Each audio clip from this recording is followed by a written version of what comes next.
Inilah video sebuah mobil yang dikepung ratusan pengendara. Video ini viral di media sosial.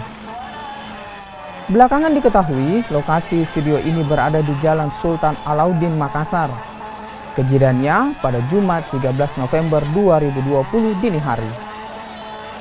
Berdasarkan keterangan Kasubag Humas Polrestabes Makassar, Kompol Supriyadi Idrus, seperti yang kami kutip dari laman kompas.com, penyerangan yang dilakukan ratusan pengendara motor itu bermula ketika mobil yang dikendarai warga berinisial AS melintas di jalan veteran dengan suara mobil yang keras. Warga yang berada di sekitar lokasi atau di jalan tersebut diduga tersinggung sehingga memburu mobil dan melakukan pengrusakan. Pengrusakan terjadi sesaat sebelum mobil masuk ke dalam Mapolsek Raposini di Jalan Sultan Alauddin, Makassar. Atas video pengrusakan ini, polisi pun kini masih menyelidiki kasus tersebut. Sementara, pengemudi mobil dirawat di Rumah Sakit Bayangkara akibat luka di sekujur tubuhnya.